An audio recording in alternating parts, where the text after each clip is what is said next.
I'm Lai Leong for the Center for Presidential History, and I'm interviewing Ambassador James Moriarty.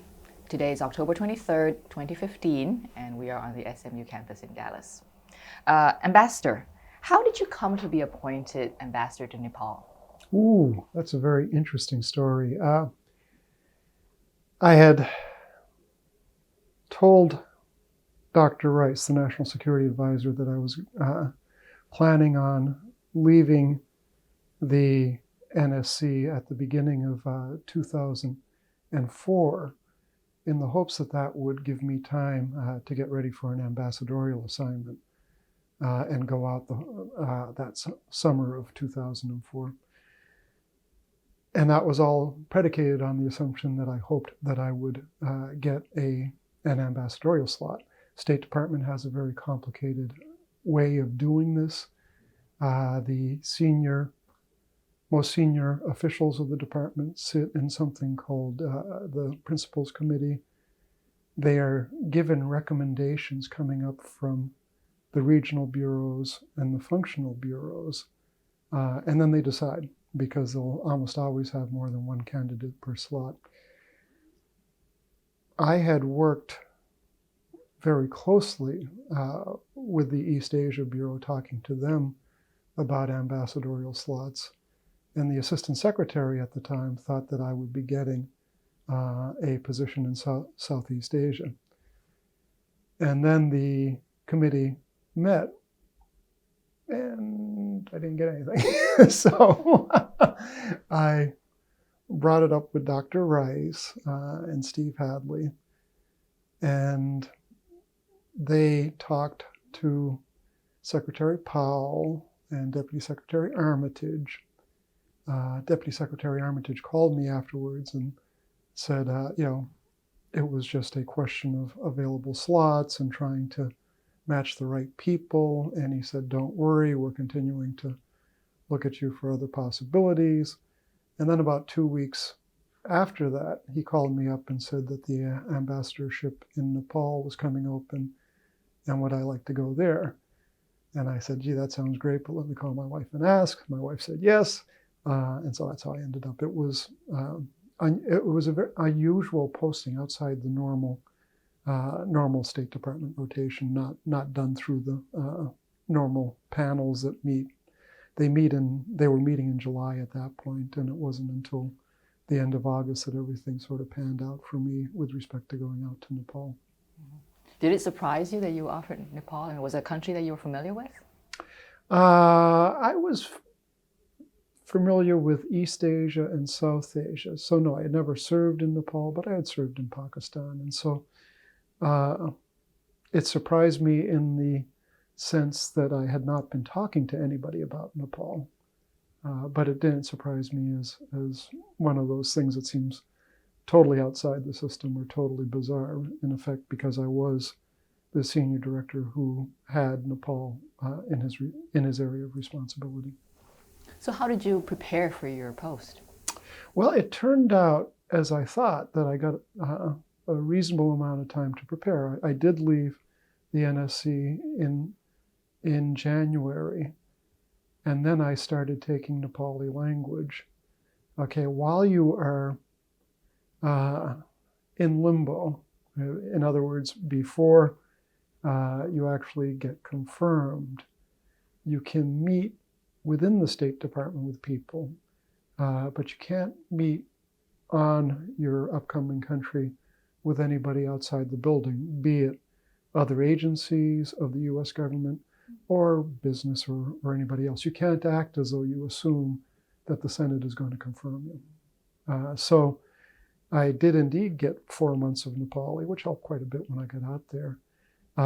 And I had a chance to read in, to talk to some people, a few academics, without explaining that I had any expectation to go out there as ambassador. And then, once you're confirmed, usually you get a period of time to meet with people inside government. Now, I had a very unusual case, okay? Everything was going along fairly normally in terms of the Nepalis very quickly gave agrément. The White House sent my name to the Senate. The Senate included me in a hearing. The committee had no problem with me. And then I got held up. I got held on the Senate floor for reasons of Taiwan policy. And so that was actually fairly scary because it really was directed at me and it was a policy question. On the other hand, it was a Republican senator putting the hold on me. And I figured since I was the nominee of a Republican president that this would work itself out. But that's making it sound much more relaxed than it really was. What was the issue? While I was at the NSC, the president got increasingly worried by what looked to be a president of Taiwan who was increasingly going down a route towards de jure independence. And so he sent me out there twice. And the second time, he sent me out with a pretty direct letter to the president reminding President Chen Shui-bian that anything that would upset stability in the Taiwan Strait would be viewed very negatively by the US government, in effect trying to walk the president back. It was a strange conversation, one of these dialogues of the deaf, where I'm saying one thing and he's saying something completely different back to me. And I got back to Washington and I told the president that I was more worried than before I had gone out. It happened that Hu Jintao, who was by then in charge back in China, was coming to Washington for a visit. And the president, during the visit, said in public pretty close to what I've just said to you privately, which is that we would view any move by either side of the strait to change the status quo as very dangerous, and we would have to react accordingly. And it was very clearly in the context a shot across Taiwan's bow. And so I don't think anybody at the time knew about my trip, but they knew that I was the China guy or the Asia guy with a lot of experience and responsibility for China and Taiwan in the White House. And so in effect, they went after me for that, for doing something that they thought was hostile towards Taiwan. So I hung around and waited for about 6 or 7 weeks for all this to clear. Condi calling the senator withdrawing his hold, then getting another senator at the same time to put on a hold, and Condi calling the other senator, and then basically it worked itself out as I had hoped it would. But as a result, I was going out later than I had expected. The previous ambassador had left earlier in the year, February and March, I think. And the embassy was having problems. And of course, you had the insurgency in Nepal going on. And so instead of having a relaxed, well thought out round of consultations and everything, and usually, a swearing in is a great big deal for an ambassador. You invite your friends, your neighbors, you thank everybody. And it's really one of the prouder moments of your life.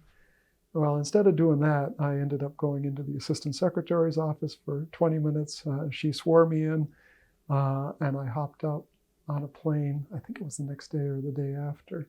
And I'm even not giving you the total compression of this. I basically got confirmed on Monday, sworn in on Wednesday, and left by Friday, and flew out to Nepal to take on the posting. Mm-hmm.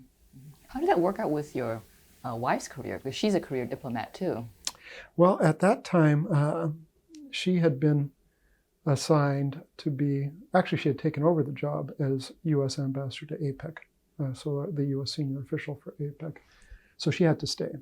And she ended up staying my first 2 years in Nepal. She stayed in Washington doing the APEC job. And then she came and joined me for my third year. Oh, okay. So she was actually out in Nepal with you? Yeah. After that? Yeah. On leave without pay. And then once I got assigned to Bangladesh, she said, this isn't going to work. So she retired at that point. Okay. So what was the mission you were given? You had mentioned that there were some problems at the embassy. What were you tasked with?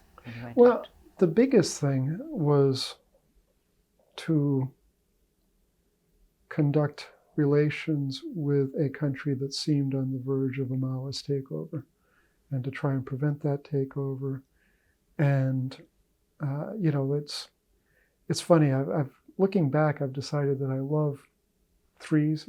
Chinese frequently love fours in terms of 0.1, 0.2, 0.3, 0.4.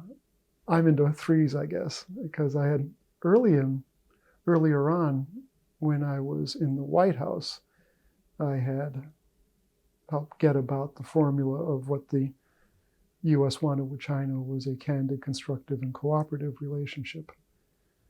And early on in Nepal, I started getting out the message that what the United States wanted there was a peaceful, stable, and prosperous Nepal. And when I got out there, it was a time where there was some hope. The king had taken over pretty much absolute power a few years earlier, but he had appointed, I think at the beginning of 2004 or end of 2003, a political government, in other words, party-based government, even though the parliament had been adjourned, sine die, I guess. So there was no parliament sitting around. But the king had brought in the politicians, and the politicians were actually working towards organizing an election. The king had dismissed the previous parliament because it had said conditions were too dangerous to hold an election. That was the excuse he had used. The politicians had come in and learned from that, and they were actually actively trying to negotiate among themselves the conditions for holding an election. So when I came, the security situation was not as bad as it had been previously. The Maoists, let me walk it back a little bit. It was still pretty messy when I got there, but in October, the Maoists launched a series of attacks inside Kathmandu, and the government responded pretty effectively and chased them out of the valley completely and basically had them on the run in much of the country. And that was the backdrop of the parties considering holding elections. When I looked at it the first few months, I said, okay, we got a game plan here. Get the monarchy and the legitimate political parties and the army working to establish security and forcing the Maoists to negotiate on their terms. But the king didn't really agree with that. And in February 1st, 2005, as the negotiations seemed to be coming to a close, he dismissed the government and basically took over all powers himself. And later on, appointed a government of friends and sycophants. So that complicated everything tremendously. And this was right after you got there. You got there at the end of 2004. No, I got there July 5th, 2004. I got there looking back on it, not long after the party-based government was appointed by the king. Okay. So about 6 months or so into your posting. I'm going to ask more questions about that in a little bit. Sure. But I want to take us back to when you first got there. What were your first impressions of the country? The country is, I got there in the monsoon. It wasn't a particularly wet monsoon, but okay, the country's beautiful. When it's not raining, even during the monsoon, you can see the mountains from Kathmandu, or particularly during the monsoon when the air is relatively clear. Best time to do it used to be April, but that's too dry and there's too much pollution and junk in the air now.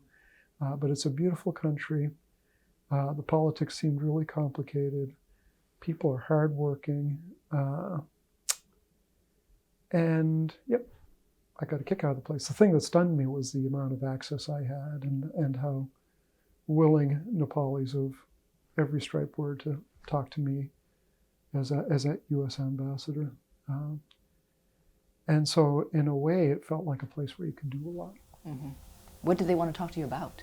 Well, I wanted to talk to them about their plans for the future. I wanted to encourage them all to work together to recognize that the Maoists were a real threat and had to be treated as such, rather than just one party in a three-corner struggle for, continuing struggle for power in Kathmandu, with the monarchy and the legitimate political parties being the other two parties in that. So I was kind of out there warning them, trying to get them to work together, looking at what U.S. assistance could do, both in the military field, but also in the development field. And that was tricky because, the Maoists were in many places throughout the country and could make it difficult for development. Indeed, one thing I haven't mentioned is that we had Peace Corps when I arrived in country. And those first 3 months, my first 2 or 3 months in country, I was constantly dealing with the question of how to ensure the volunteers are safe. The volunteers had been withdrawn from the most far-flung regions and were in relatively developed urbanized areas, relatively easy-to-reach areas. But we were still spending huge amounts of time just trying to make sure nothing happened to them. And then I'll get you back to swearing in. My wife was busily arranging, and I had gotten the State Department to agree to allowing me to come back for a ceremony, not the real swearing in, but a swearing in ceremony in early September, after I'd been there a couple months. And the week that I was to go back, the Maoists in 4 different parts of the country gave death threats against the volunteers and specific volunteers in specific places in those parts of the country. And then, literally 2 days before, actually it was the day before I was due to fly back for my swearing-in ceremony, they bombed our American center. The Maoists threw in a couple of hand grenades. Nobody got hurt. People could have gotten killed if the grenades had gotten thrown 5 minutes later or 5 minutes earlier. They just happened to hit a time when nobody was there in the place where they threw them. And so needless to say, I canceled my trip back. And we also decided that it was time to pull the Peace Corps. And we had to withdraw them because we couldn't guarantee their safety. So that was my first 2 months at Post. So it wasn't completely smooth. I got to be careful. But I guess in a way, it was a time where there seemed to be, particularly after the government in October and November responded to the attacks in Kathmandu actually pretty effectively. So it looked like they were on the run. Did you find there was widespread support for the Maoists? That's really hard for me to say. No, I in Kathmandu, no, not really. There was sympathy among the sort of leftist intellectuals you have in South Asia. There was a surprising degree of sympathy in the diplomatic corps, particularly the Europeans. The UN, to some degree, had I don't want to say sympathy, but realized that they viewed them as part of the process that had to be accommodated. Out in the areas, it depends. I mean, they acted like thugs. They brutalized people out throughout the countryside. But, they'd been established in some areas for, pretty close to a decade by then. And, they had to have some support, I assume. But they were pretty brutal. So my guess is, I don't know. I don't know. I can't even put a percentage on it, but certainly not as broad as the Europeans would have had me believe, and the leftist intellectuals inside sitting safely in Kathmandu. So did you find yourself, sort of on an uphill battle as far as trying to convince people how dangerous or how undesirable the Maoists were? Oh yeah. And the Subsequently, we found out that the king, as well as the parties, just viewed the Maoists as one more card to play in the game of power. And he was actually negotiating with the Maoists to see whether he could bring them in somehow to shunt aside the other political parties. Except he forgot to tell the Maoists that he was going to take power on February 1st. At which point the Maoists saw the opportunity of working with the political parties against him. And as the king increasingly sidelined the political parties, not immediately by any means, but over the process of a few months, as it became clear that the king really had no intention of handing power back to any politicians at all, the parties began to listen to that more. And then the Indians brought them all down to New Delhi for a big meeting and got them all to agree, basically to agree to a common front against the monarchy. Mm-hmm. Mm-hmm. What role did you or the U.S. play in, getting these different actors to talk to each other and to sit down, and of course, eventually the peace accord? Well, it just so happened I flew down to New Delhi for meetings with the Indians at the same time that they were flying down the Maoists and the parties. So the Maoists were actually in India, but they were flying down the parties for talks right outside of New Delhi. I knew nothing about them. I had very good relations with the Indian ambassador in Kathmandu, who I met with very regularly. And I honestly believe that he probably didn't know this was going on either. I'm not sure, but in any event, we certainly didn't have any discussions on it. And so we, the United States Embassy and the United States government, were very surprised by this. And, it was a very, in a way you could understand it, because the king was burning all his bridges as quickly as he could. But we feared that it could end up being a stalking horse for the Maoists to take over the country. And then I'm going to skip ahead forward if you let me talk without you asking questions for a second. It's funny because we thought the Chinese and the Indians were all working with us together. And in February or March of 2005, I flew to Washington and then flew back to Nepal by way of Beijing. And I met with their Director General handling South Asia at the time. And I gave him an update as to where things stand. The king had held municipal elections.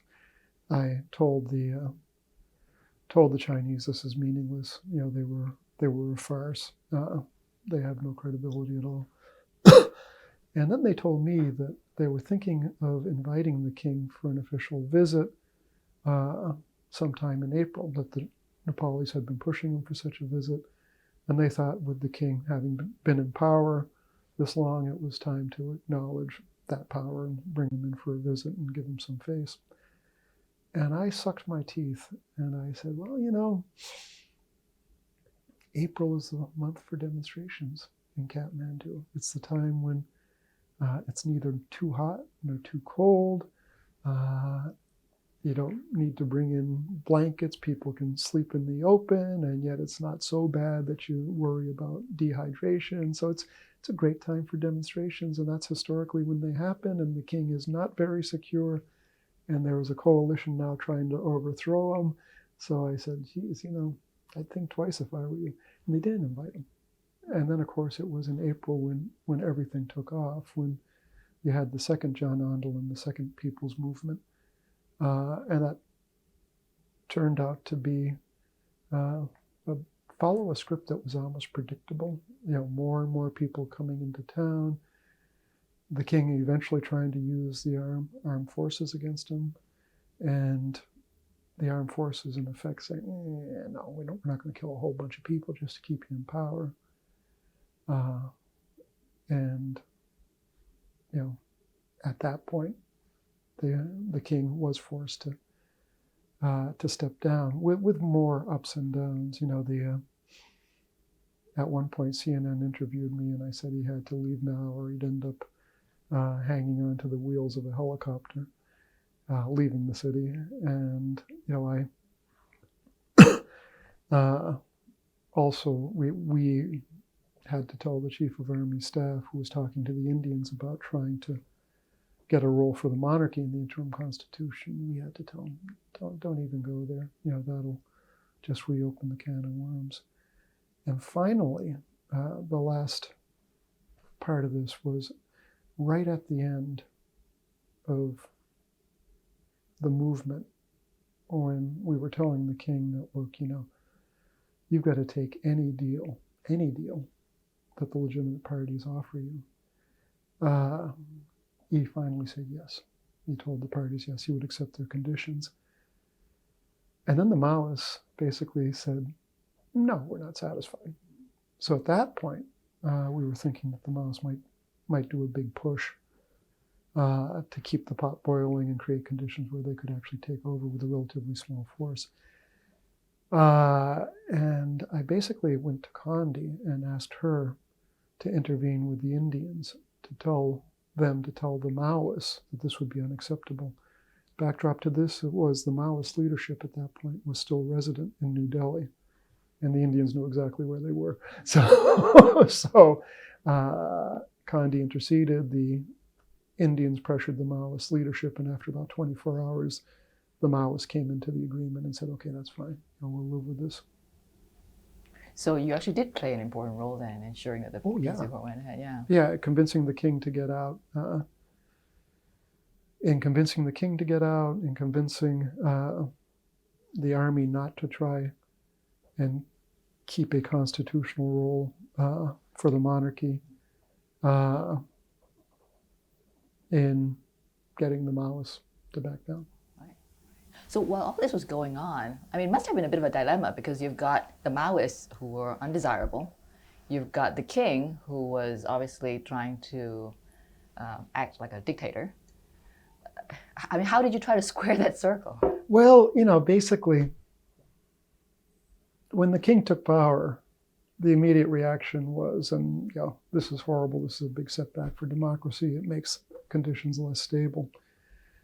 Initially, the king said some of the right things. This is just temporary, we want to create more stability. And so for a while, we were saying, okay, is there a way we can work with this guy to get him to implement his commitments?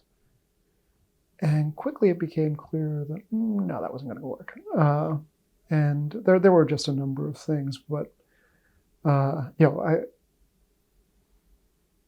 in July, he took the government that up to then was, like I said, technocrats and sycophants, and removed the technocrats and put in more sycophants. And he also passed some laws that made his intention to use his power as aggressively as he wanted. And at that point, it became pretty clear that this wasn't going to be worked out quickly between the king and the party. So after that, it was a question, what do you do with this mess? How do you get it back? And like I said, the Maoists formed their pact with the parties. And by then you could see the Maoist insurgency getting a little more active, but not that much more active. By the time of the second People's Movement, they hadn't risen up around the country or anything like that. They were letting other people take the flak. They did play a big role in mobilizing the second People's Movement.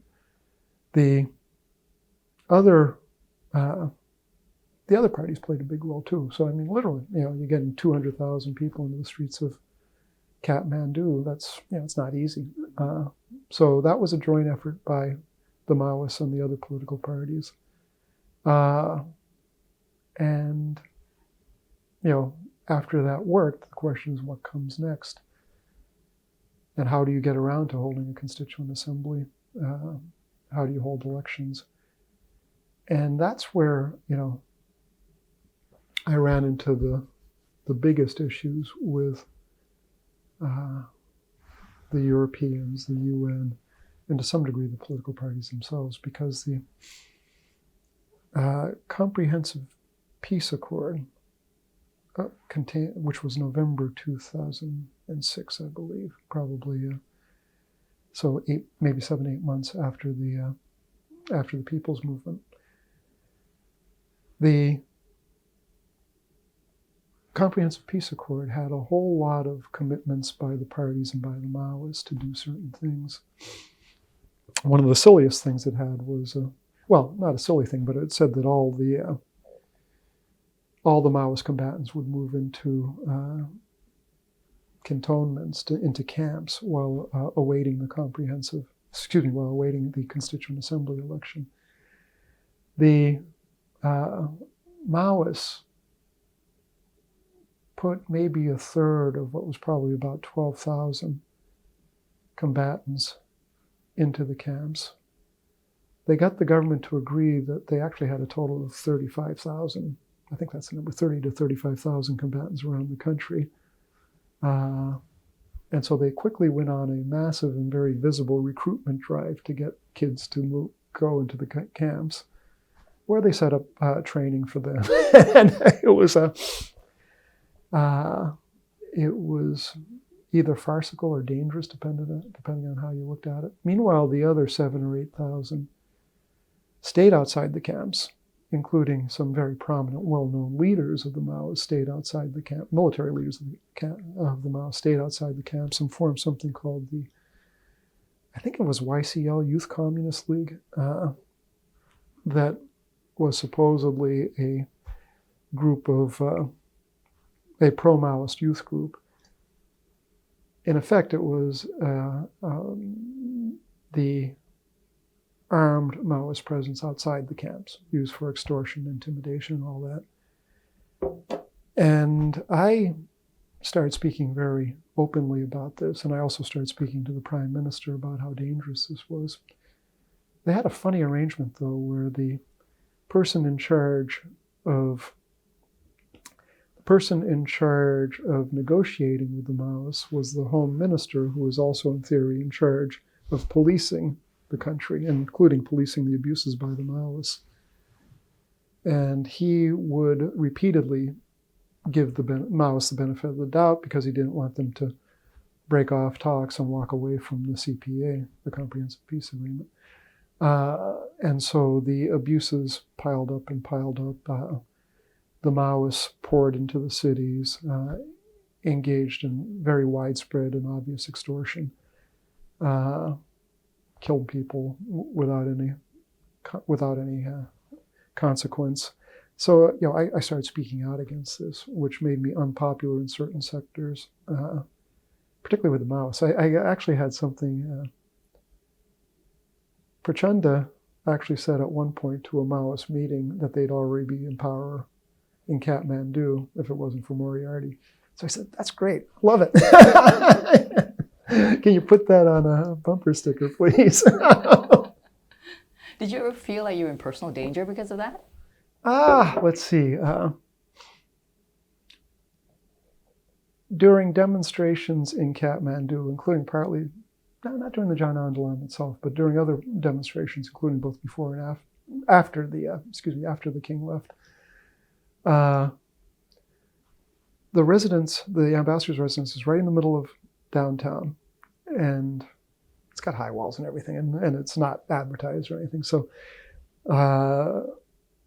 the police would line up in the shade along one side of the wall, and the Maoists would frequently gather on another side of on another wall of the compound. And, you could open the windows and hear them chanting Moriarty Murdabad, death to Moriarty, stuff like that. I didn't take it personally. I didn't assume they knew who I was, where I was, or that this was the ambassador's residence. I was in a convoy with the UN that got stoned at one point, but I don't know. I mean, I didn't feel particularly threatened there. I think the Maoists actually had a good, healthy fear of the United States, and at one or two points, we were able to get in touch with them and draw a red line saying, you can't do this, you better not do this. And I think the leadership was afraid that we would go after them if they did anything to the U.S. ambassador. At least that's what I always convince myself. Did the U.S. ever give military advice or support to the Nepali army? Yeah. In fact, that was one of the areas of friction with India was that we did supply M16s to the Nepali army. We provided about 4,000 of them. The Indians were, at that point, the Nepali army had Lee Enfield 303s from the Boer War and stuff like that. Literally, these were turn of the 20th century rifles was the standard weapon before we and the Indians started upgrading it to some degree. And we provided 4,000 M16s. The Indians were outraged. This was a year or two before I got there. And that continued to be a point that the Indians brought up with us for a couple of years. And they, after about my first year there, they dropped it. And, they did no longer claim that that was what was destabilizing the country. We did, perhaps more importantly, help a very bright young officer who had convinced his superiors to establish an elite unit. We helped them establish that unit, the Ranger Battalion. And this was by far the most effective tool that the Nepali government had in terms of actually making the Maoists realize that they could not win a conventional war. When I first got there, the Maoists, who actually were Maoists in terms of ideology, were convinced that they were moving beyond the first and even the second phase of Maoist theory of guerrilla war into the third phase. The first phase is living in the populace, mounting sporadic, unidentifiable guerrilla attacks. The second phase is occasionally attacking larger concentrations of government forces. And the third is conventional war. And somehow the Maoists convinced themselves that they were almost ready for the third phase. Well, the Rangers were very, very effective. And the Maoists had no answer for them. So I think that was part of the calculus as you entered 2005 and the beginning of 2006 is, they actually were losing militarily, and they understood that. They understood that they didn't want to see the Rangers anyplace near them, and therefore they had to look at other openings. How sophisticated were the Maoists? The top leadership were well-educated Brahmin leftists. Some of them coming out of the good leftist universities in India. And as a former China hand, I found them, ideologically very well informed and very logical and consistent. That's why I treated them as Maoists. And most people just treated them as another Nepali insurgency. And the truth was probably halfway in between. I think they were Maoists until they grabbed power, and then they said, oh, yeah, eating well is good. How much support do they have, or connection do they have with the Chinese? None, absolutely none. The Chinese viewed them as an embarrassment. There were no Maoists left in China, so why should you have them down there? And of course, this was in the context of the post-9/11 era. And frankly, the beginning of real problems with the Uyghurs out in the west of China. So the Chinese did not want to be associated with what looked like a terrorist group advocating policies that the Chinese had given up in the late 1970s. Did it make your job easier? I mean, you mentioned 9/11. Did it make your job easier that 9/11 had happened and a global war on terror had been declared? To kind of slot the Maoists into that framework? Absolutely. Yeah, I mean, in the sense that, let's face it, Nepal's a heck of a long way from here, from Washington, from most people's consciousness in the United States. And, you've got to make people realize what's going on, and one way is to put it into terms that people are familiar with. And so I think any ambassador faced with the terrorist threat in the post-9/11 era, would use that 9/11 template to get Washington to try to view the issue at hand. And yeah, I did that. How did Washington respond to that? They responded. I mean, basically, one thing I did a lot of was go back to Washington. Whenever I thought things were reaching a boiling point, when something was crucial, I would go back and knock on doors and get people to talk to me, whether it was in the Defense Department, usually at State, sometimes at the agency. Just say, hey, here's the problem. Here's what we need. The great part about being ambassador in Nepal, nobody in Washington is going to say, I understand the place better than you do. You're talking to a China hand here. So every agency in the government has plenty of experts, all of whom understand China better than anybody in the U.S. Embassy does. Nobody has the hubris to claim that they know Nepal better than the U.S. Embassy does. They might disagree with policy prescriptions, but when the ambassador goes back and tells them this is what's going on and this is how we should respond, it takes a very brave official to say, no, you're wrong. That's not what's going on. This is. Did you feel like you had the resources that you needed, that you wanted? Or was there, because like you say, I mean, Nepal is not, big on the radar screen. Was there a sense that, well, okay, we'll just kind of take care of it on the side? Well, it depends, because let's face it, the real problem was no government, elected government or appointed government, had ever come up with a coherent, integrated plan to address the insurgency. Okay, all the governments treated it as an extension of Nepali domestic politics. I mean, one of the two biggest parties in Nepal is the Communist Party of Nepal, United Marxist-Leninists. And, now one of my good old buddies has become Prime Minister, K.P. Oli. Well, he started his life out in politics back when the UML launched a fairly bloody insurgency in eastern Nepal. They gradually got brought back into the political system, and all the Nepalis assumed that the Maoists were like that. Looking at it at that time, though, it looked to me, though, that there was a real danger that before they could get to that point, they'd actually conquer the country. So if you have a government that doesn't have a plan, it's kind of hard to say we should be pumping in resources into this plan. So to a degree, the bigger job was trying to get the resources we thought they could use. And that's why we sold them the M16s. I actually advocated for an additional sale that Washington did turn down. And it was the only position in either of my embassies that Washington disagreed with. And I'm embarrassed to say that they were probably right in that case. I was actually doing this in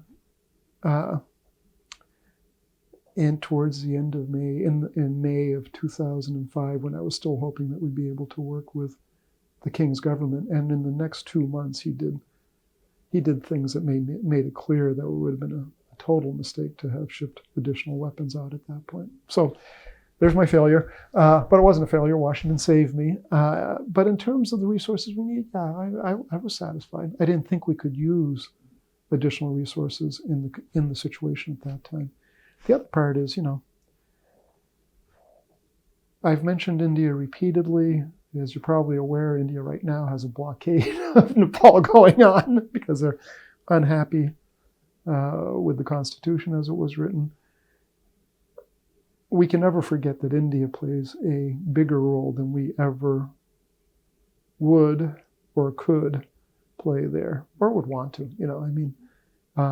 It really is their backyard. And so if India is pulling in a totally different direction from us, it makes it really difficult and really tricky.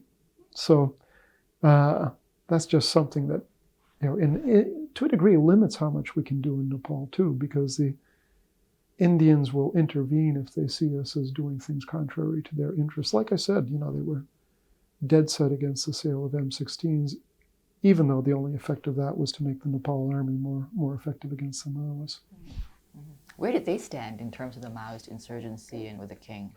Well, they were playing a little bit of a double game, and since this is being done in 2024, I can say this, but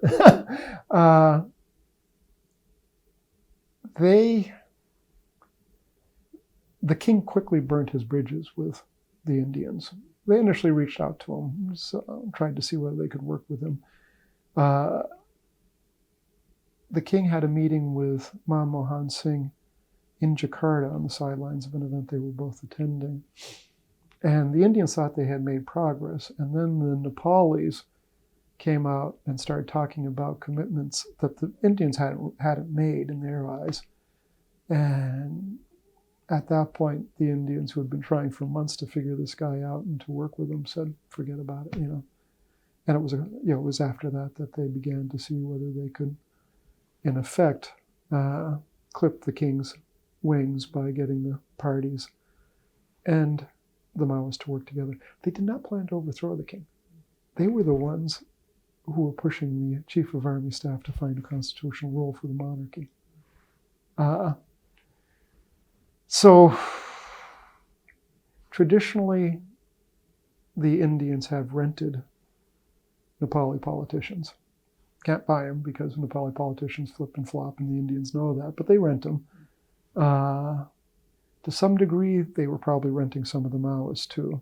And as I said, the Maoist leadership, including Prachanda, were living down in India with the knowledge of the Indian services. So it's complicated, I guess is the best way to say it. They were covering all their bases. They didn't want to see the monarchy overthrown. They figured they needed to have some in with the Maoists. They viewed them as potentially dangerous, and indeed, they were the only significant player as worried about what the Maoists were doing after the CPA as we were, but they were reluctant to go too public with it. So where did Nepal fit in terms of the regional dynamics at that time? Well, one thing that really gave the Indians pause was the Maoists were actually involved in growing Maoist insurgencies. They feared the Maoists were involved in growing Maoist insurgencies in the poorer parts of India. At that point, the Indians actually viewed the Maoist insurgencies inside their country as a bigger threat than Pakistan.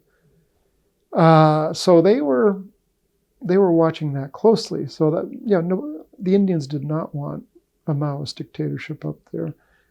The evidence of Nepali Maoist involvement in India was very tenuous, but there was ideological affinity. And the fear was that a Maoist government could make that much more complicated. While I was there, the Chinese basically wanted stability out of Nepal.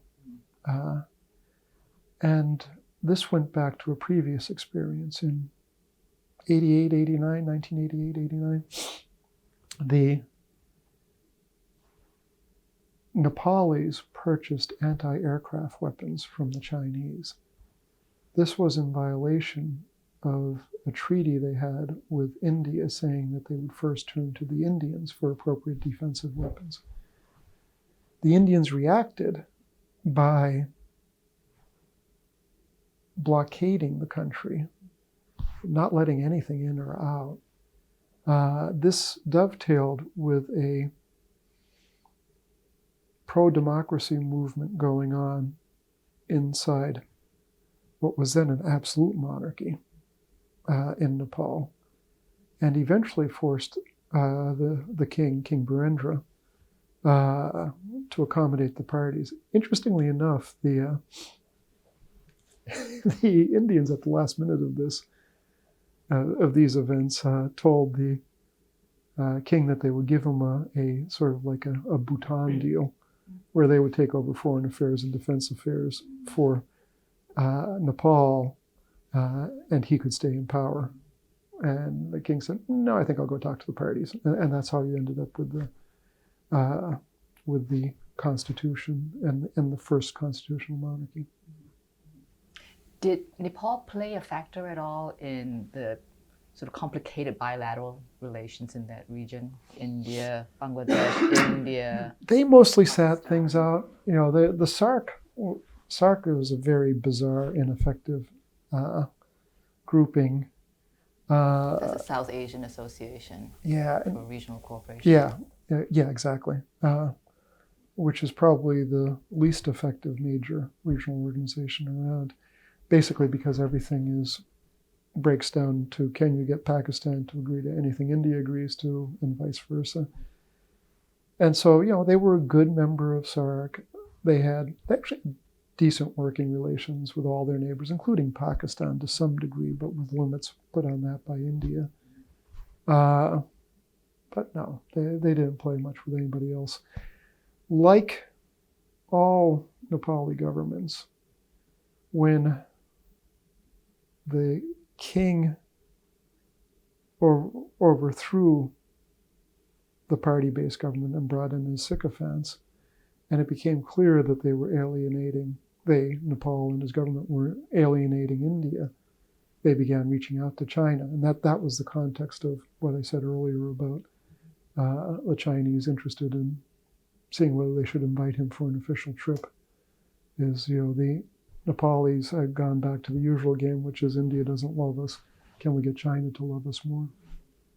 And that's changed since. You know, things have changed. The Chinese have gotten much more involved in Nepal since then. What was your impression of the political parties, the non-Maoists and the... I use this line constantly, so I'll use it again. While I was in Bangladesh, I loved telling Bangladeshis that the Nepali politicians make your lot here look like a bunch of selfless visionaries with no concerns but for the nation's welfare. The average Nepali politician has an incredibly short time frame. If something will help him or her in the next 5 minutes, he or she will do it, no matter whether any rational person could say, this is going to hurt me a month down the road. And so you have this fascinating kaleidoscope where you have a combination for a while, then it changes completely. You know, if you look at, and this period since the CPA has been classic, and particularly since the election of the First Constituent Assembly, you have ever-changing coalitions based not at all on ideology, but just on who's going to do what for whom immediately, no matter what it does for the parties or the individual's prospects over the longer term. So it's a very self-centered elite, and the Maoists proved to be, in that sense, exactly like everybody else. The Maoists got 40% of the vote in the first vote for the Constituent Assembly. I'm convinced that it would have been much less than that, other than the fact that they've been intimidating people for 2 years without any sort of consequences. Second time around, you know, they got less than 20% of the vote. And partly that is probably going down to a level that reflected much less terror second time around. But also, I think it was a recognition that, hey, these guys aren't any different from anybody else. You know, they're just a bunch of Nepali politicians more interested in feathering their own nests than anything else. So what's actually driving them? What's actually motivating these politicians? There's no ideology. Power and gain. Yeah, power and money, basically. But it's a very poor country. What exactly? What are they going for here? Well, you know, most of the very senior politicians I met would, if not sell their mother, because mothers are very important, would at least sell their sister to be prime minister even for a nanosecond. And most of them, because of the way politics work, they actually end up doing it. They want to feel like they're powerful.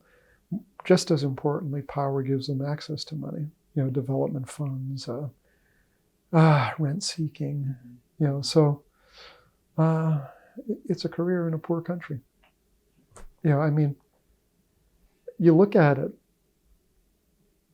I'll tell you a quick story. When we have very good friends in Nepal who are just kind of artists and entrepreneurs who sort of conducted these Nepal-wide peace concerts trying to get people together, even at the height of the insurgency. And I visited them, and at that point they were in their late 30s, and they had graduated from what was then the best high school in the country, St. Xavier's, a Jesuit high school. And I asked them, after talking to them about the role of NGOs and development and all that, and I asked them, what are most of your classmates doing now? You know, been out of high school 20 years, you know, been out of college 15 years, 16 years, you know, where are they, what are they doing? And they said, okay, if you're trying to get us to say that most of them are either working for NGOs, bilateral donors, or multilateral donors, yeah, you're right. You know, very few have gone into government. You know, very few have become business people or entrepreneurs. And so, you know, in a poor country, people look for ways they can make a living. And traditionally, because of the way they've set up the system, business, entrepreneurship are not very good avenues. And so everybody turns to the other things. And in Nepal, a lot of that's been donor money. Now, a lot of people just leave the country. You know, remittances are huge there. You know, they're really the biggest source of foreign currency they have. And then you have the other choices. You know, and if you get into politics, you're trying to make a living. And you don't make a living on, you know, whatever the ridiculously low salary is that the prime minister makes. I understand that the U.S. was a major aid donor. Yeah, we still are. Yeah. So when you were there, what was it like to know that the U.S. was putting in all these funds, all this money into the country, but that a lot of it was being siphoned off? Well, you know, we love to pretend that not that much gets siphoned off because we have better controls on it. And to some degree that might be true. I'll tell you one thing that worried me early on, was the fact that we were running projects in places where the Maoists had an active presence. And we were running them without ever visiting them. So, you know, I kept on asking my aid people, okay, how do we know what they're doing? You know, you're having people report on their own success. You know, I think I'm doing an absolutely great job, and I'm sure you think you're doing an absolutely great job, but there might be people out there who think we're doing a less than great job. And they say, well, we have all these metrics. I says, well, you know, who comes up with the metrics? The people running the projects. So I was very nervous about that. And we tried to shift projects over time to areas where we thought we had better access. And of course, you know, by the end of my tour, we had access pretty much everywhere. And the Maoists had a presence pretty much everywhere. And by then the question was, you know, a little bit Maoist extortion against the projects, but it was also just a question of getting people out and trying to get to places where people were working. I mean, Nepalganj is the main city in the southwest part of the country, in the lowlands, the Terai. And 3 times in a row I had tried to get there, and I couldn't get there because of incidents, you know, firefights between the police and the Maoists and stuff like that. 4th time I finally got there, and boy, you know, a very, very poor place. It was the crossroads going from India up to the Maoist heartland and along the East-West Highway. Yeah. What type of projects? We did a bunch of interesting things. Some stuff I really liked. Trafficking in persons is a big problem there. And we had worked with the police and local officials to set up a project to discourage trafficking. Okay, we'd also worked with groups like Mighty Nepal to rehabilitate trafficked women, but we also worked in the localities that we could get to that had the biggest history of trafficking, to work with cops, local religious groups, local NGOs, to try and point out what these people were really doing, who were offering 14-year-old girls' jobs in India. And it worked pretty well. We worked on forestry projects that also worked pretty well. Worked a lot. We were trying to work on democratization projects. That was up and down. After the Comprehensive Peace Accord, we brought in the Office for Transition Initiatives that were trying to stabilize the space, I guess is the jargon we'd use. For example, by helping to set up a large number of radio stations around the country to get the word out about what was going on. Similarly, we cranked out all sorts of copies of the constitutions and explanations of the interim constitution to get it out so that people began to understand what their rights were. Doing a bunch of very creative little things, trying to see whether we could help stabilize the situation. And do you think that they had an impact? Yeah, I do. I mean, I did hear from people. One of the best examples is that we did hear from people who got very upset when the Maoists took over one of these brand new radio stations, and we were actually able to convince the government that, hey, you got to get those guys out of here. I'm sure they negotiated it, but maybe paid them to get out. But basically, the station came back up under its original ownership. So I actually want to conclude our conversation about Nepal. So in your view, was the CPA, was that truly significant? Did it set Nepal towards democracy? It was hugely significant in that it actually laid the path forward. And the path forward has basically brought the Maoists into the system. The system is still very flawed, but it's a reminder that Nepalis have a history of going right up to the edge of the cliff, walking right over the edge, and then grabbing onto a branch as they start to fall. Now the question is, can they start to build a system that genuinely reflects better the wishes of the people? Big problem, the people are incredibly diverse. Ethnically, religiously, in terms of caste. There's all sorts of fissures in society. And one bad thing the insurgency did was actually emphasize those fissures. Even though the Maoist leadership was really almost completely high caste Brahmins, well-educated high caste Brahmins, a very small sector of society. Now the country's facing those issues. They've come up with a new constitution. They rammed it through in a way that didn't involve a whole lot of outside consultation. An important, if not hugely numerous, portion of the Constituent Assembly members basically walked out and didn't agree to it. They represent a part of the country that traditionally has felt left out. It's also a part of the country that has huge support from India. And now the leadership in Nepal, which is new, brand new, has to figure out how they bring that portion of society back into the system enough so that they don't have these centrifugal forces pulling them apart. Well, let's move on now to your tenure as ambassador to Bangladesh. How was it that you went from Nepal to Bangladesh? Oh, let's see. My last year in Nepal, I was looking at what I did next. I had tried for some very senior level embassies and did not get any again during the normal cycle.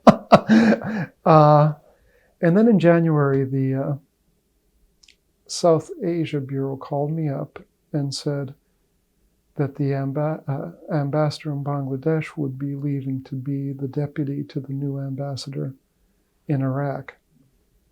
She had previously worked with him in Pakistan. So they asked me whether I'd be interested in that. I said, sure.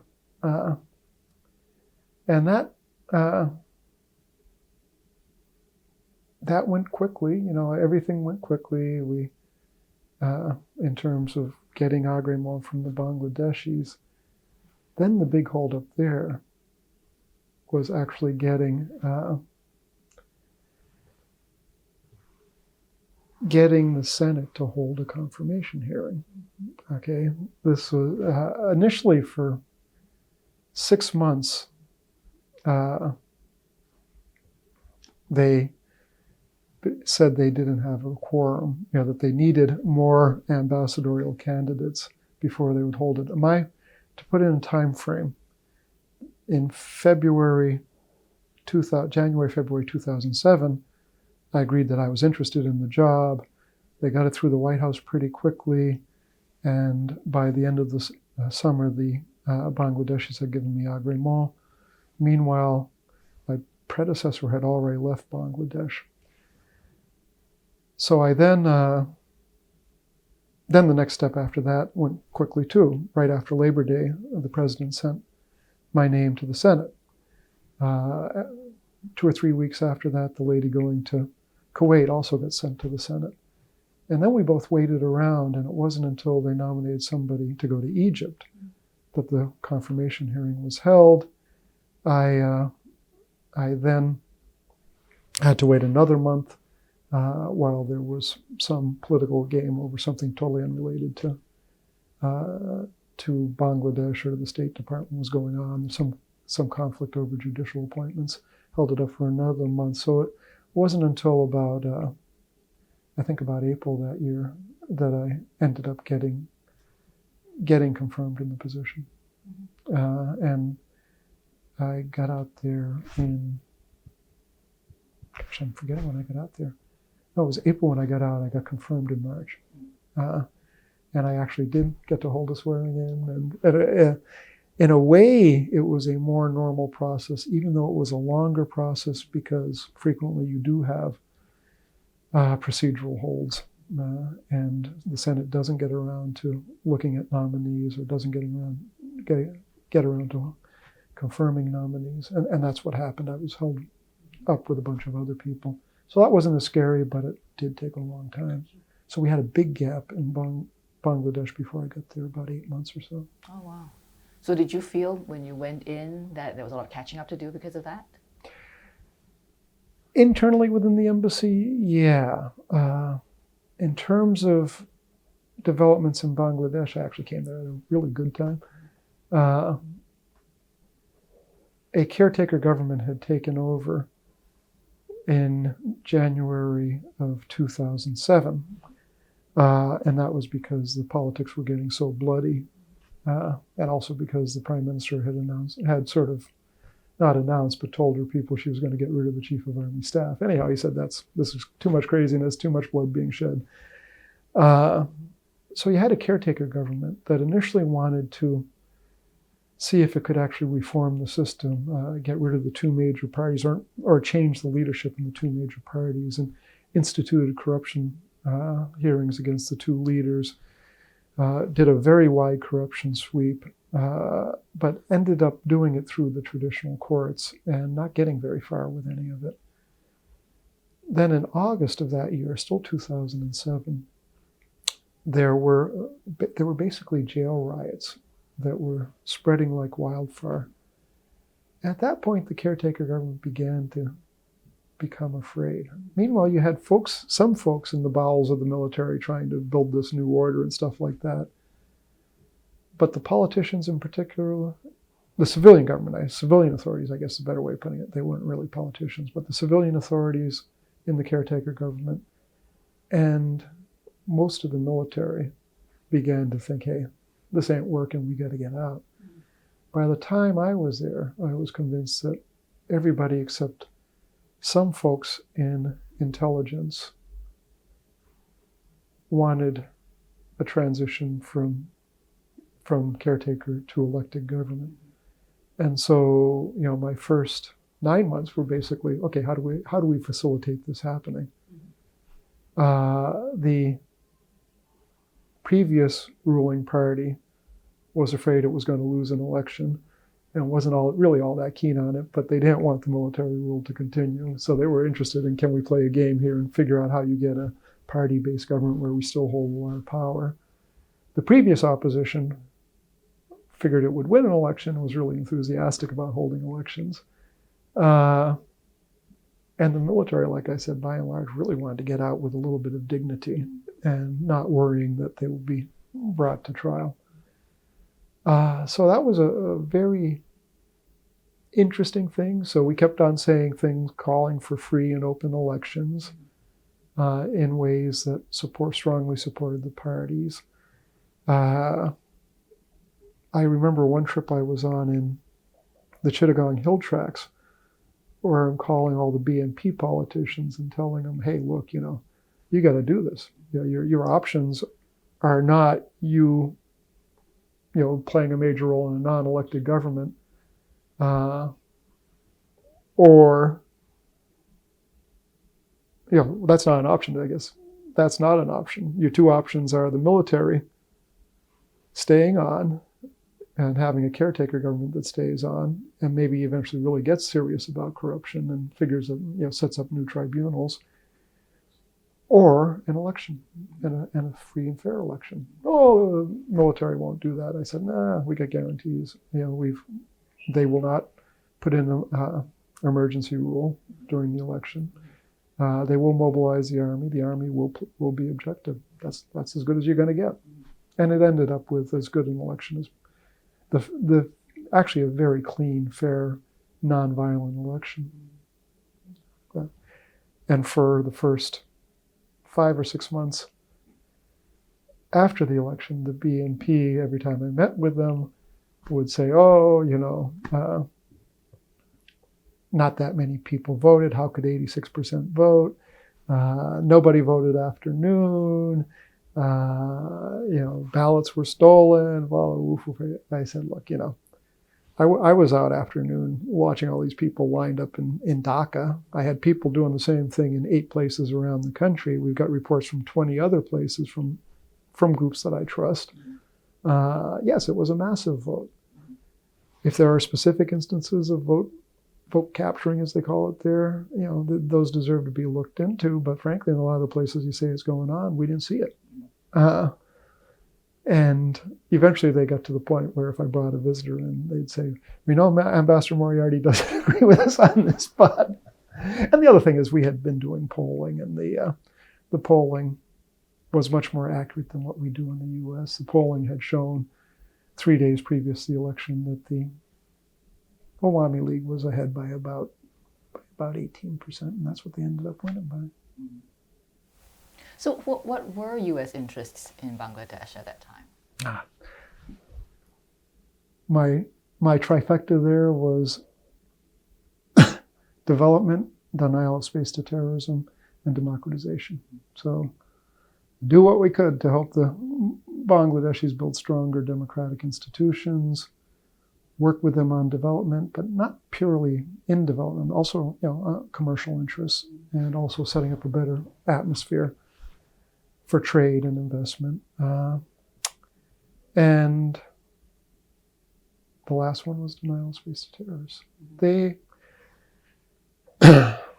When I got there, the Bangladeshi military intelligence agencies were denying that there was any problem at all.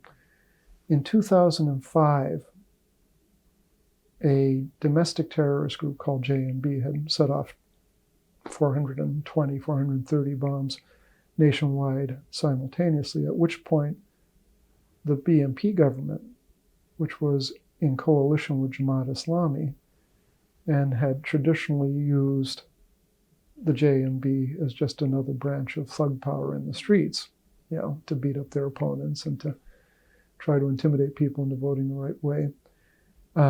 Even that BNP-led government realized that, we have a problem here, and began to work pretty hard against it. That was the domestic side. In the middle part of that decade, international groups started using Bangladesh increasingly, particularly the Pakistan-based Kashmiri groups like LET. And they actually used Bangladesh as a jumping off point for a couple of attacks in 2007 inside India. The evidence on that was pretty good. And so when I got there, I was actually preparing for a conference of U.S. ambassadors, I said to this intelligence chief who thought he was Machiavelli pulling all the strings, hey, what does Bangladesh view as the international threat of terrorism here? I got back a paper that basically said there is no international threat. Nobody has a presence here. Nothing is done off their territory. For other reasons, this guy fell out of favor as the caretaker government increasingly felt that, oh my gosh, we can actually get out of here with our heads intact and our pride intact. This guy was sidelined. More importantly, you had the November 26th attack on Mumbai in 2008, on Mumbai. Very few people recall, but the U.S. ambassador to Bangladesh at the time clearly recalls that initially the Pakistanis tried to deflect and say, oh, that launch was attacked out of Bangladesh. And the Bangladeshis got scared to death. We had been giving them all this information, indicating that we thought LET was active and was using Bangladeshi territory for attacks into India. They were afraid that India was going to retaliate against them. And they weren't ready for that. They figured it was too dangerous. This was still under the caretaker government, which, if anything, since it was military-backed, had to be considered slightly anti-India. Then the Awami, and we started getting very good cooperation with them. We got the first 2 major arrests while the caretakers were still in power, that short 5 or 6 week period. Then the Awami League won the election, and they traditionally have had very close ties with India. And all of a sudden, the floodgates opened. The cooperation between us and the Bangladeshis and between the Indians and the Bangladeshis really soared. And, I fault the current Bangladesh government in many areas, but determination against the terrorist threat, no. They've done as much as people could ask them to do. Whenever there was reasonable information, they would try to act on it. And the Indians, they started getting all these terrorists of Indian origin returned. Probably a few people weren't of Indian origin returned too, but basically their cooperation has been excellent too. So denial space of terrorism, A+.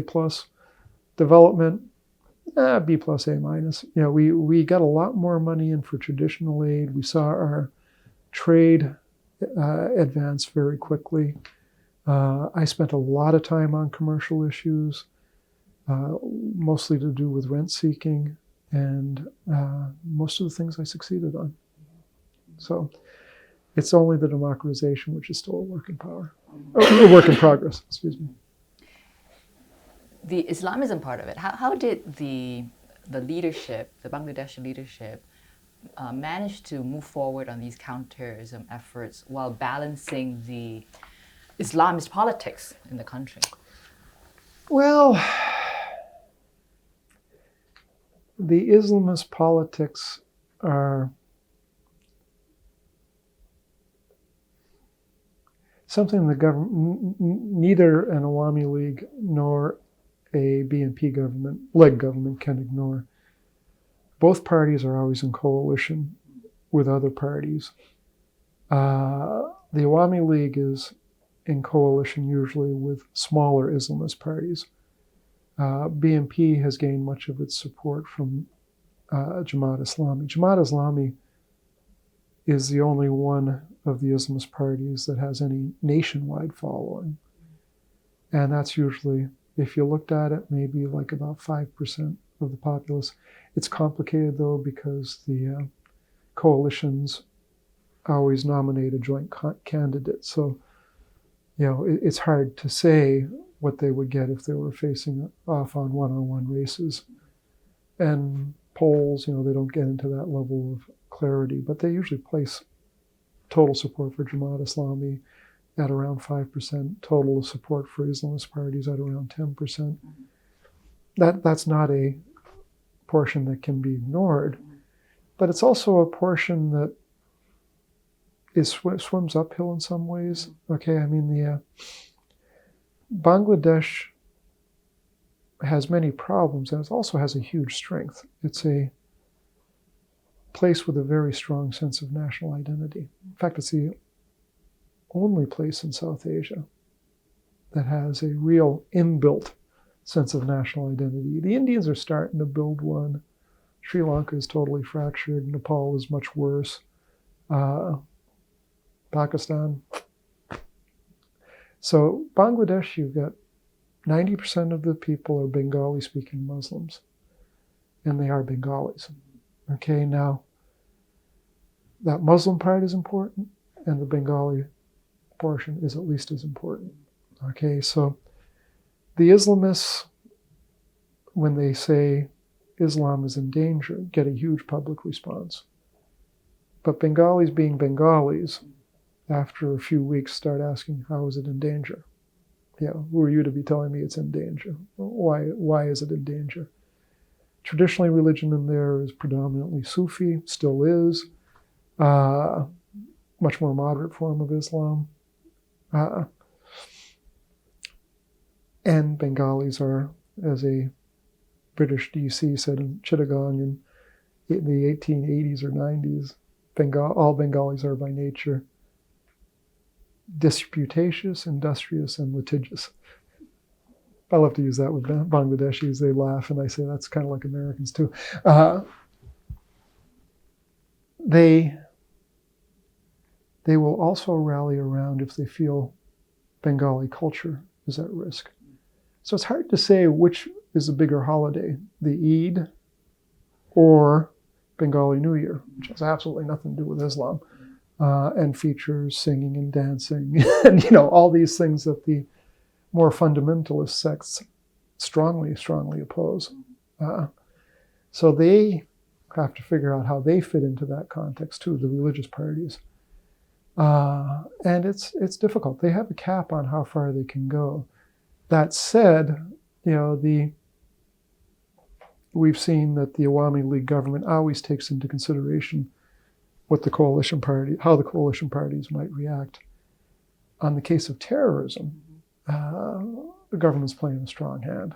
There's no support for terrorism in the public at large, even probably among most of the 10% that believe in a more conservative brand of religion and support the religious parties.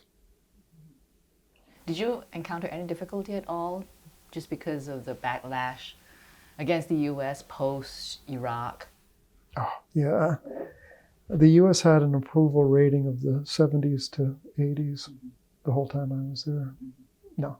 We actually have a pretty good relationship with the Bangladeshi people. The Bangladesh, like every South Asian country, has this coterie of leftist intellectuals, and frankly, some of them are clearly aligned with the Awami League, which started out as a socialist party in favor of dictatorship. But anyhow,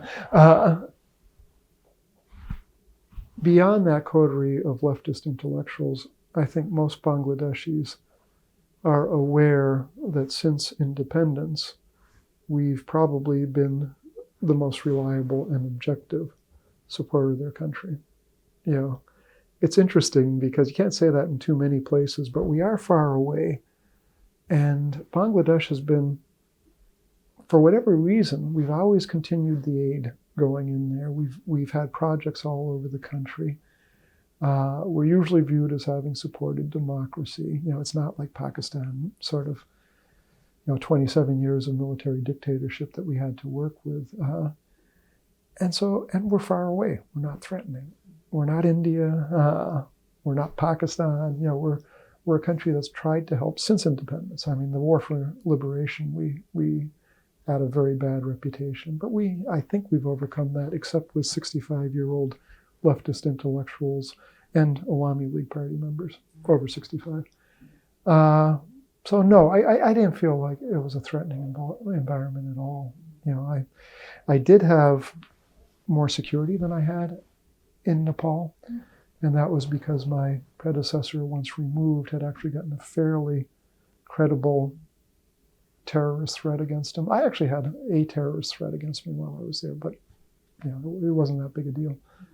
But no, I traveled a lot around the country and had met all sorts of Bangladeshis, all of whom were pretty warm and welcome. Mm-hmm. What was your impression of the major political parties? Were they really distinguishable? I mean, in No, the Awami League and the BNP basically fight each other over 85% of the electorate, which agrees that Islam is important, democracy is important, Bengali culture and history are important, that there should be room for people to make money, that there should be some sort of free market economy, that the government does have a role in supervising that. If you strip it all away, that's basically what both parties say. They distinguish themselves by historical debates that mean nothing to today's Bangladeshi. Okay, they, which founder did more for the War of Liberation? Mujibur Rahman, Zia Rahman. Yeah. What party loves Bangladesh more than the other party? Which party is a stooge of India? Which party actually wasn't in favor of liberation? I mean, these are the arguments they engage in. It boils down to, can you control power? The real original sin in Bangladesh is it is the most incredibly unitary democracy you could imagine. All power resides, in theory, with the parliament, in practice with the leader of the parliament, the prime minister. All goods within the political system flow from the prime minister. So if you don't control the parliament, you don't control anything. It's a zero-sum game. Try to change the parliament as quickly as you can. If you can, force early elections. If you can't, do everything to tear down the reputation and the efficiency of the government. And that's not too hard to do. So again, Bangladeshis respond to the incentives that they see. And that's why you end up with these huge battles over seemingly nothing ideologically. We can work, the US can work with an Awami League government, we can work with a BNP government. Neither of them wants to see a crazy Islamist government take over. In Bangladesh, you can say 5 years from now, the state will continue to exist, and it will either be a more or less functioning democracy or on its way back to being a more or less functioning democracy. So it's kind of funny. I'm working on, I continue to work on Bangladeshi things, on factory safety issues in particular, and I continue to go back there. And you can get incredibly frustrated when you look at the day-to-day politics. And I mean, it's serious. People get killed in the streets over political issues.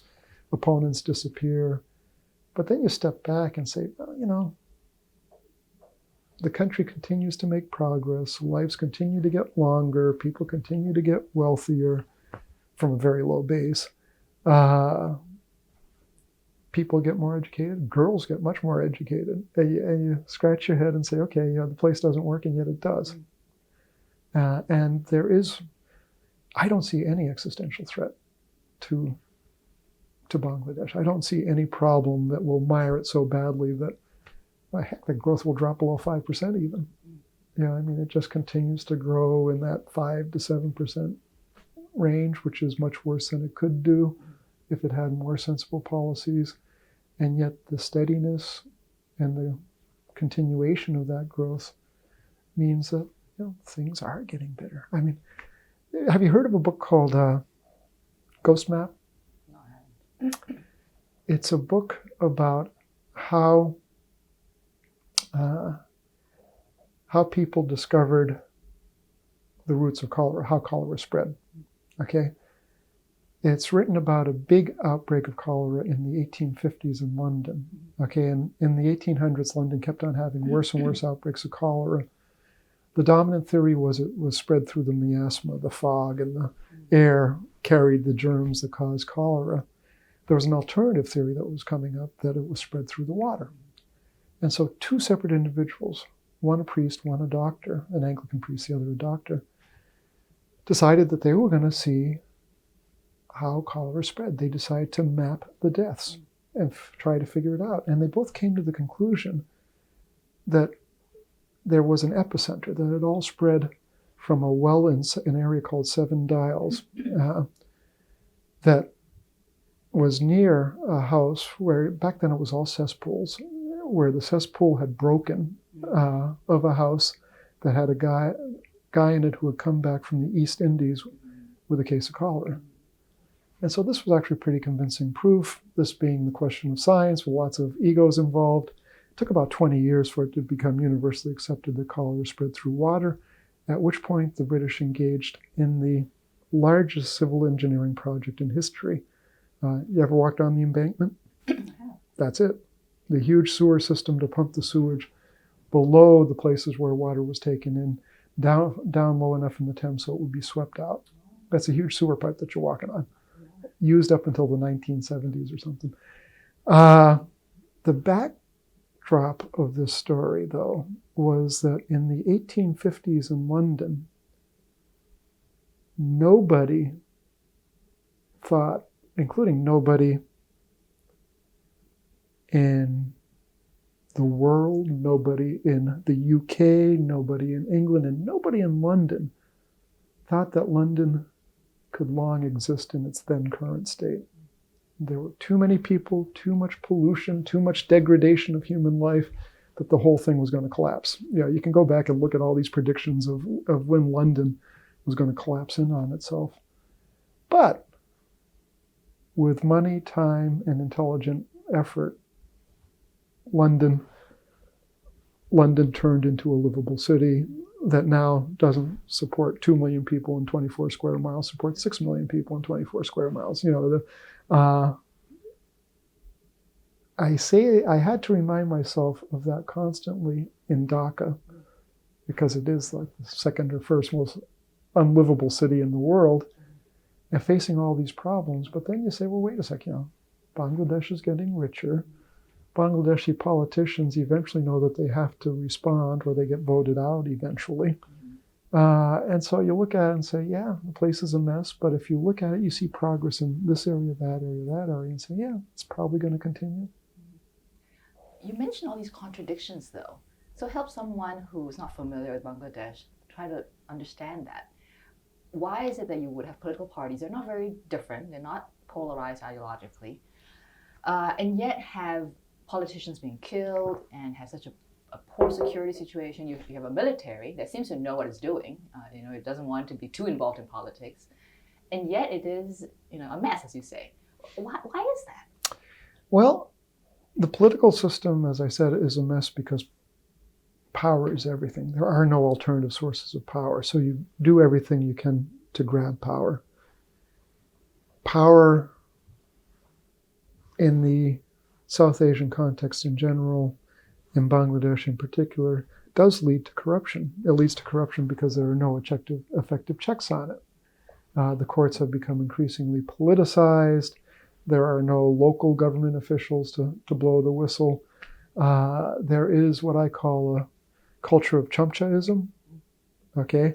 Chamcha is a Hindustani word that every country in South Asia uses, and they use it not just to mean spoon, which is the original meaning, but somebody who spoon feeds the leader. So it's a term for a sycophant, a lickspittle. What happens is the longer the leader holds power, the more she, and it's a she nowadays in Bangladesh, only hears what she wants to hear. Okay?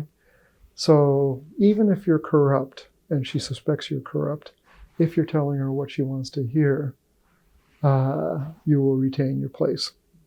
All power flows down from the prime minister, remember. So over time, you get a situation where corruption increases.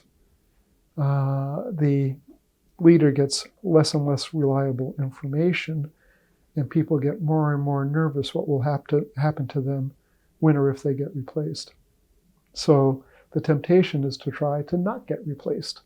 And that means to use all the tools of state to make sure that the opposition isn't in a place to replace you.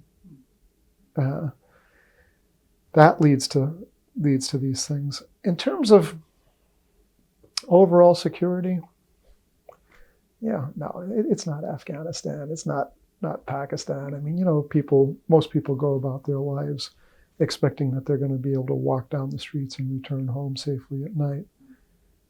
So there is sort of the underlying level is not that discontented. It's not that, it doesn't feel at risk. I mean,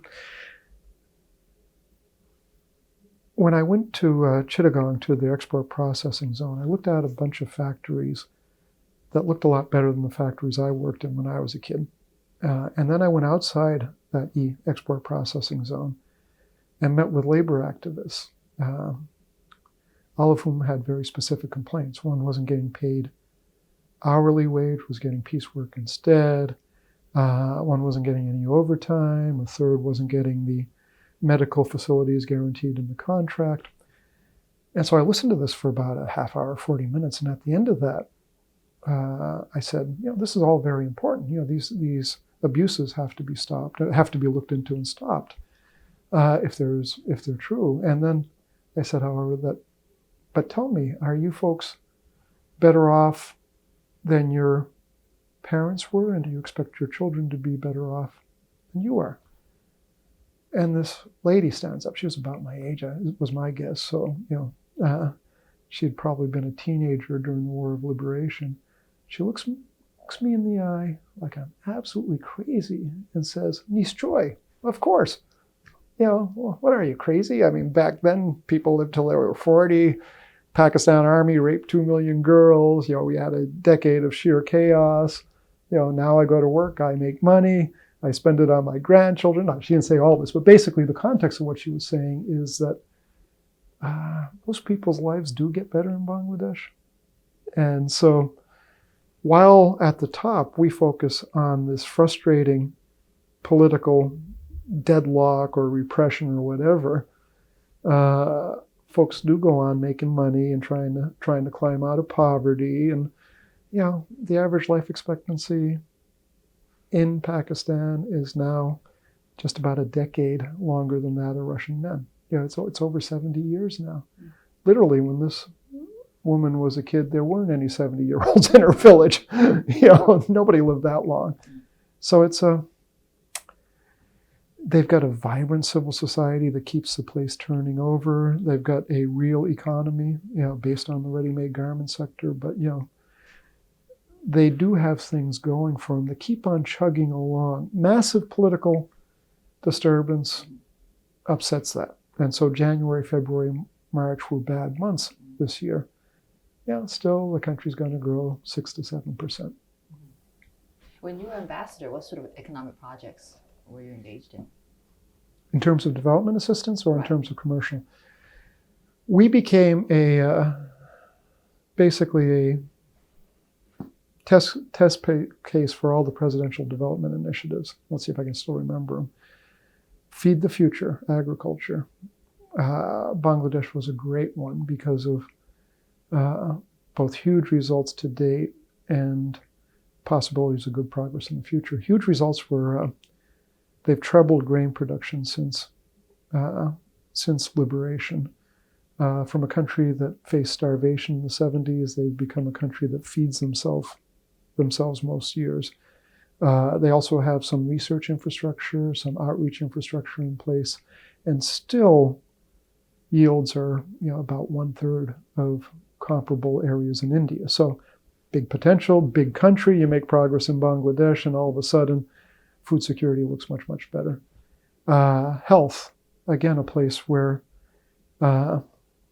you've seen big results to date, and there's still a lot of room to improve, whether it's in infectious diseases or maternal survival rates and stuff like that.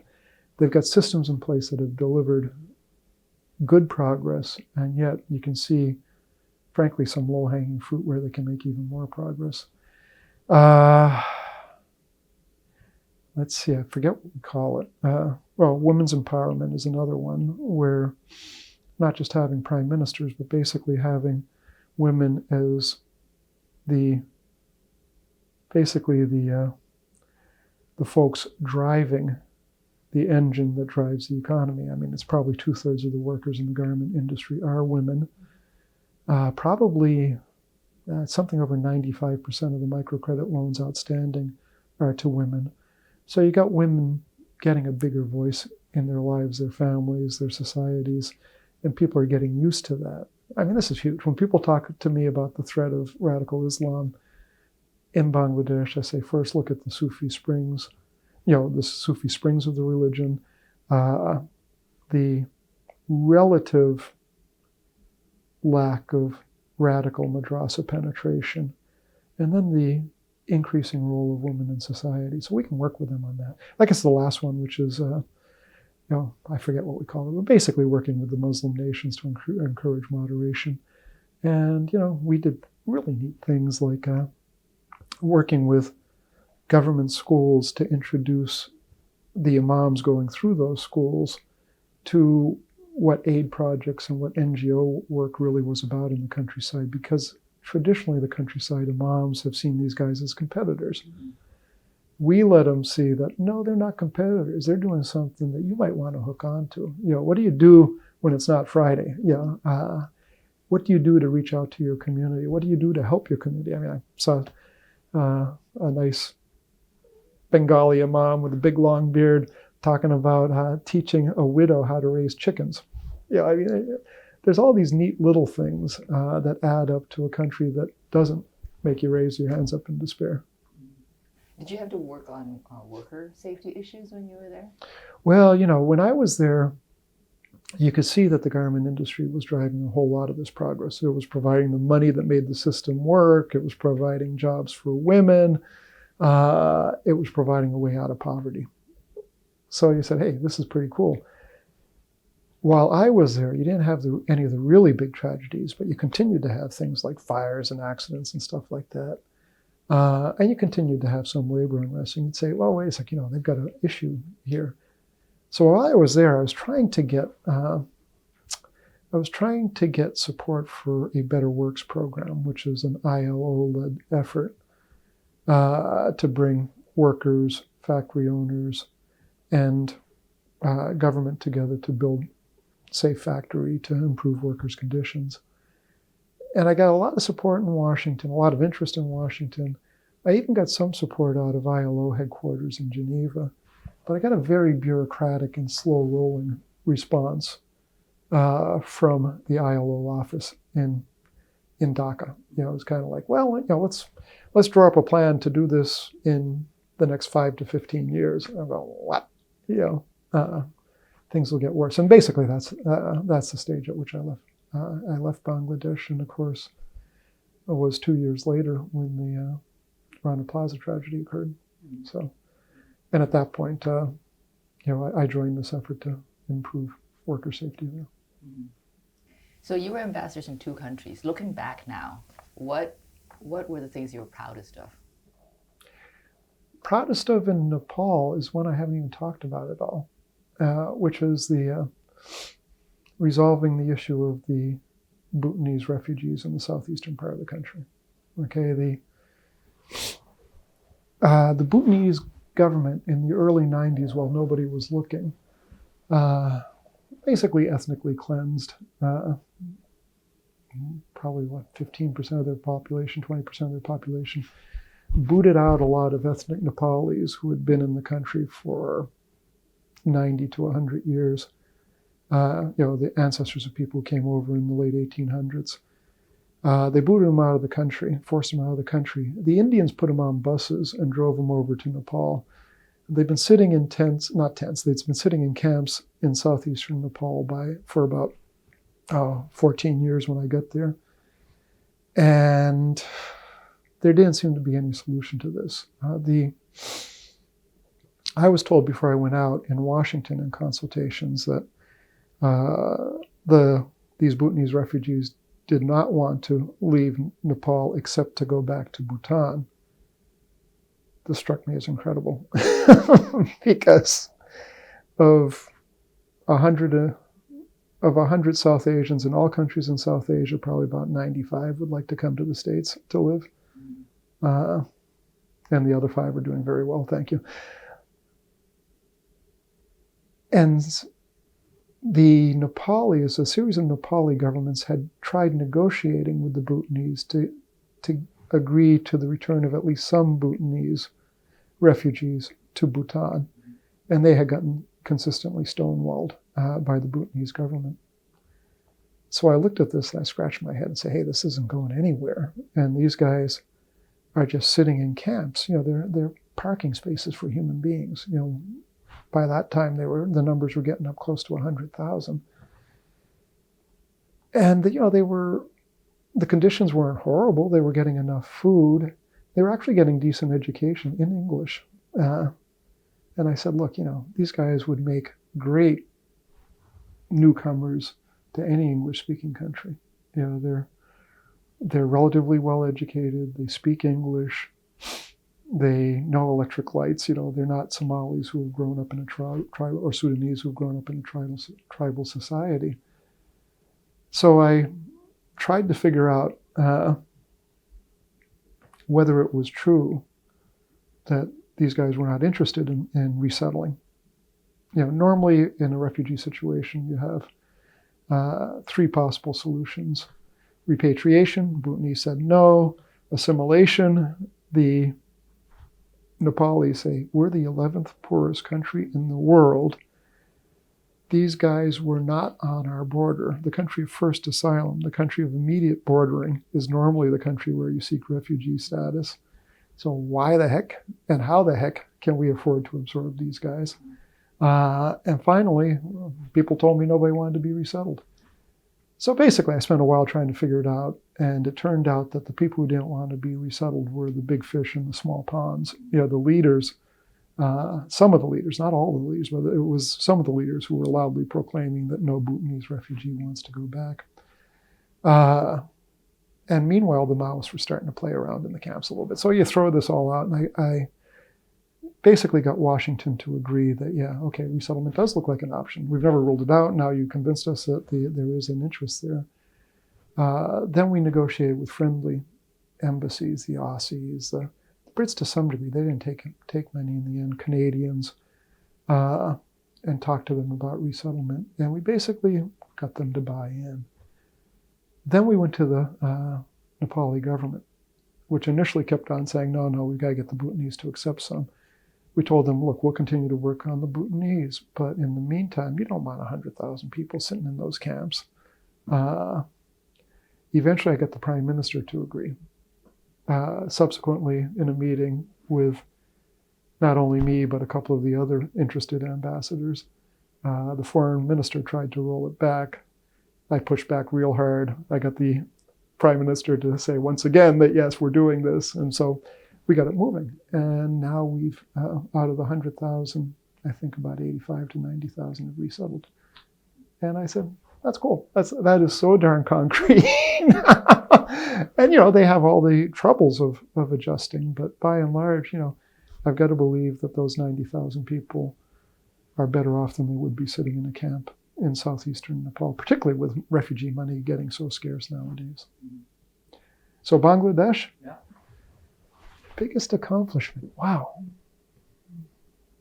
This is going to sound a little inside baseball, but I felt my biggest accomplishment was to get, I think it was 10 or 11 agencies working together against a coherent plan to advance U.S. interests and actually see that coherent plan produce results. Okay, before the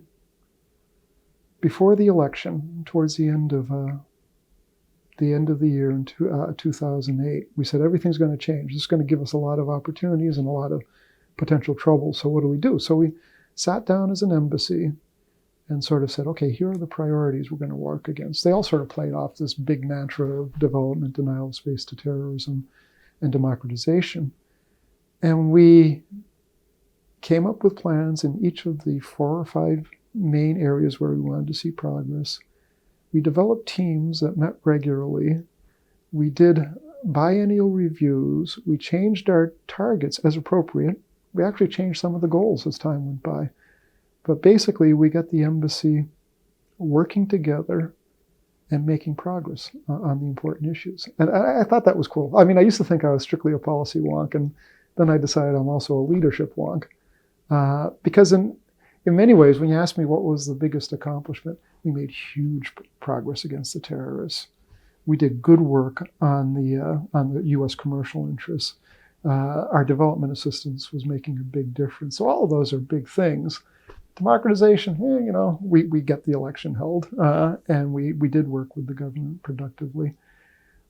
So you'd say, okay, all of those are important, but what's the unifying theme is, you actually had a whole of embassy approach, trying to tie it into a whole of government approach. The neat thing is, in a really big embassy, the agency reps advocate the positions held back in Washington. In a medium-sized embassy that is working together, where when I knew I was succeeding was when the aid mission director came into me and said, this military staff sergeant, Army staff sergeant, can't go back.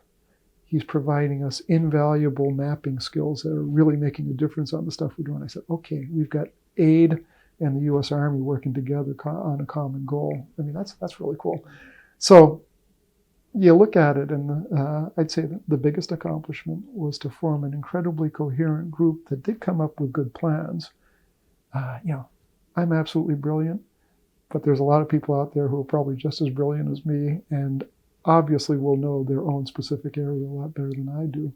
And to create a process and to get people to buy into a process where they're actually feeding off each other, and you're creating a plan that is constantly evolving when faced with facts on the ground, and to see that plan by and large work pretty well, that's the thing I was proudest of.